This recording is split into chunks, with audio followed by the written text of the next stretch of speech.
In 2018, the Phoenix Suns, after a faithful decade of tanking their asses off, finally get the first overall pick in the draft. It had eluded us. The draft lottery was such a terrible experience for years until finally. I mean, go back to wanting Lonzo Ball and thinking we had a realistic chance to get Ja Morant. All of the times that things fell through for us, we finally get it. And it is safe to say now, after the trouncing that we just took to the Mavericks, the brutal beatdown, it was the wrong choice. No matter how you slice it, it's over. See, here's what happened. Not only did you make the wrong decision, but that wrong decision, Luka, came back to personally eliminate you and embarrass you and reset your whole program. So yes, it was the wrong pick, but now it's taking on a whole new look of wrong pick. Now DA is more than likely not even going to be a Sun anymore. You guys know this. You know, I'm not telling you anything new. This is news that's been out a little while, but I wanted to break down what I think happened and why specifically I believe that it comes down to Monty or Ayton. You can have one, but you cannot have both. And personally, I would, if I was the one pulling the trigger, I would probably pick Ayton, although it would break my heart to say goodbye to Monty.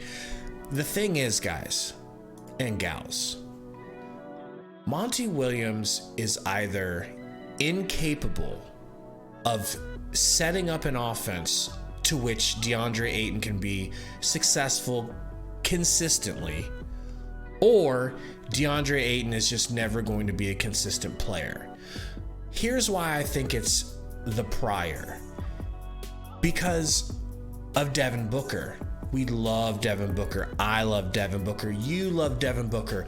I don't think any of us think that Devin Booker was healthy since he came back, fully healthy from coming back in that Pelican series a little bit early.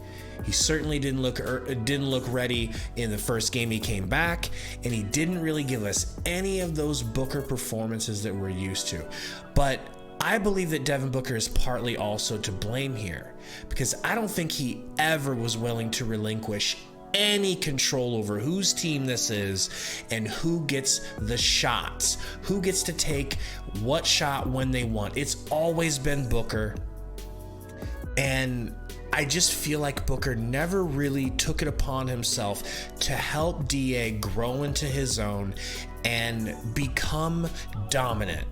He never really fostered any sort of confidence for Ayton by letting games be all about him. When the games happened where Ayton was killing it in the first half, what happened? And I know this because I gambled on a lot of Suns games, and I only, for the rest of the second half of the season, only bet on his first half points, because there was no reason to ever think that this guy was going to score in the second half, because come second half, Booker and CP3, he's also to blame here, they go into shot chucking mode and they take Deandre Ayton out of the game themselves. So I feel like it's you've got two serious situations. Monty's offense, which is designed to do no favors to Deandre Ayton, and Booker's lack of desire to make Ayton a featured part of the offense. Now, this is not to say that Ayton is not at blame here. This series was not Ayton's fault. He didn't play his best, but he certainly didn't play his worst. And I think we could have won this series if Chris Paul was more healthy than he was, and if he wasn't completely washed, to be fair, and if Booker was completely healthy. I think things could have been a little different, but we just didn't have anything for them. But I don't think it was DeAndre Ayton's fault. It wasn't all his fault. Everyone shares blame. But as you can see here in this last game, I just feel like, and tell me in the comments if you feel like I'm wrong, I just feel like DA was a deer in the headlights in that last game. He looked like he didn't want to be out there.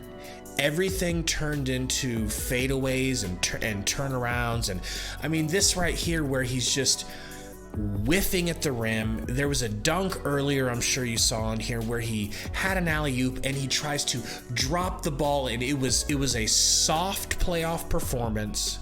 He never took advantage. He rarely took advantage of mismatches with anyone, any small player that got put on Ayton. He did not back them down. He didn't dog walk them into the paint and score on them. It just really didn't happen unless it was a pick and roll where it was wide open and he was able to get a dunk. Everything else was pretty terrible. So guys, this is going to just come down to Ayton or Monty. Who would you rather have? Because Deandre Ayton could be a very viable part of the offense for the future going forward, but not if Monty is the one calling the plays, not if Monty's offense is the one we're running. And I don't even really know who to pick in this scenario, but it doesn't seem like it's going to work. One thing you guys already know as well, I'm sure, Ayton was asked if he wanted to go back in the game, and he said nope. And then after the game, they asked Monty about it, and he just said it's internal. Now, I don't know if he was talking about it's internal in Ayton's head, or if he was saying that it's internal in the locker room. I'm not gonna keep it. I'm not gonna tell anything outside the locker room. But guys, it's basically over. I think everyone needs to go ahead and kiss Ayton goodbye. That's done. We absolutely screwed up in retrospect. There is no questioning it now. After the guy you could have had ripped away from you your likely very best chance to win a title with Chris Paul, the guy you could have had just took it away. So yes, Ayton was the wrong pick. We effed up royally. Now, can we fix things from here? Yes, we have a great GM. James Jones is the guy who I want to try to rectify these mistakes. But it's going to be a tough road. Trading Ayton is not going to be that easy. It's not cut and dry. I've been looking into the CBA. I'm going to do a video soon on DA's CBA situation and what to expect, and I'm going to explain why things are going to be difficult, but they are doable.